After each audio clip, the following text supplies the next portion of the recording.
Sometimes when I was younger, I wondered, what if Michael didn't have Down syndrome? Look at twin B. This is you. Twin A was me. Super cool. I realized it's not important to think that way. It's more important to focus on what we have now and make the best of what we have.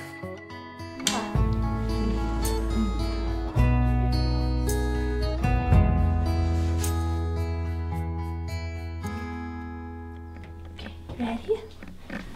Open your mouth. Good job. I think twins are a little telepathic in their own sense. Michael doesn't speak to me in words, but I feel like we communicate through our own little language. Open. Thank you.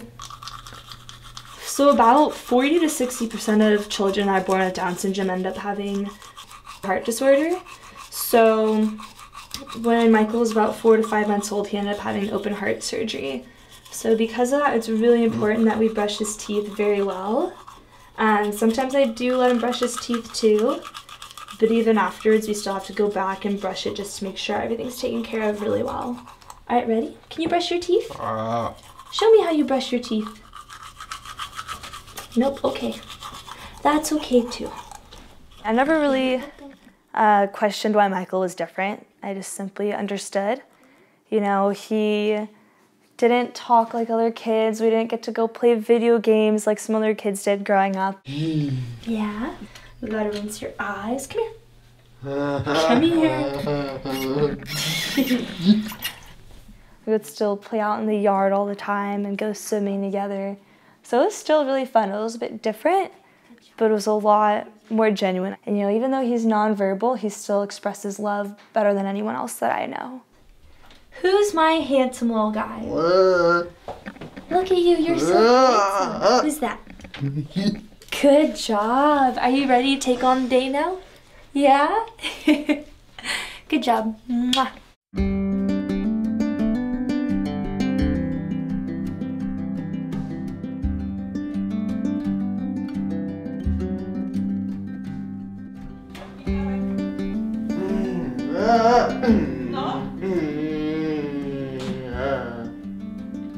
Down syndrome is when you have an extra copy of the 21st chromosome.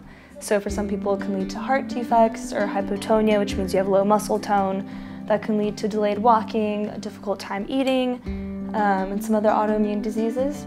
We're gonna go to the beach. Do you like the beach? Mm-hmm. Yeah, that's what I thought.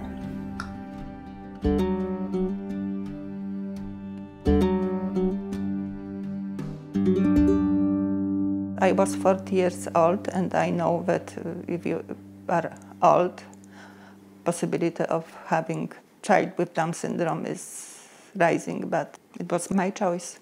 I just love them from first sight. So. They were so different because Julia was very independent from the beginning, and Michael was very dependent on me. So it was not boring. Hey, that was us. See how small we were? Mm-hmm. This one's my favorite. You were so small. This was our favorite toy. Hi.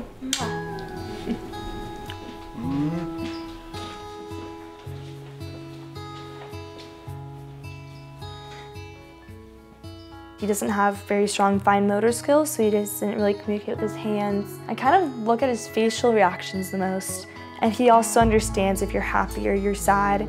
He's also really good at reading your expressions, and he can really sense emotions really well, which I think is really important for him. So things are a little bit different, but we'd always find a way to make it work. Nice job, dude. Good job. I'm really proud of you. Something I love about Down syndrome is that these individuals have so much love and are so genuine. And Michael doesn't care if you have tattoos, he doesn't care what race you are, he doesn't care if you're a boy or a girl, if you're gay, he does not care. If someone approaches him in a nice, loving way, he will reciprocate that back. Oh, I'm so excited. What? He likes very calm, quiet environments. You can really notice that when you see him around little kids and they're screaming and crying. He has a lot of sensory overload at that point. You know, if someone's yelling next to him, he thinks that it's directed towards him and he takes it very personally. I was a terrible child and I cried all the time and I was really needy, and I think Michael helped make me a lot more independent.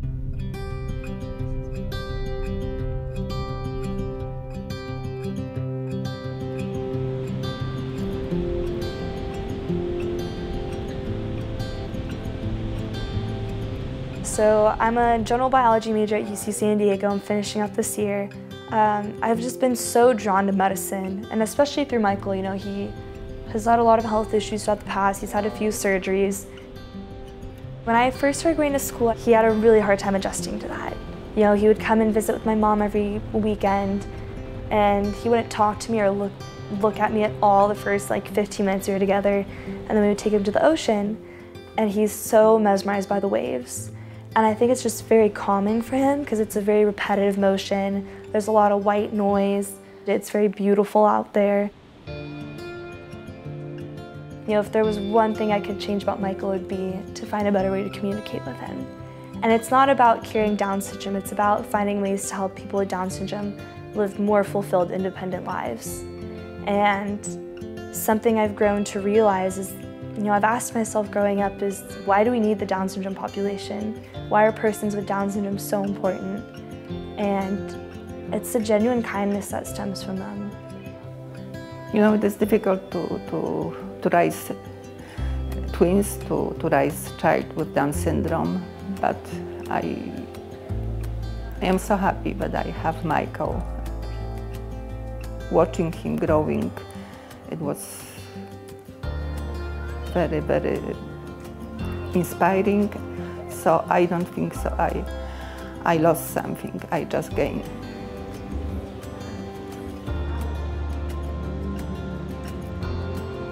To this day, like, I still learn so much from Michael. I don't care how long I'm in school for, I don't care how many universities I go to. Michael will still teach me more than anyone else ever has.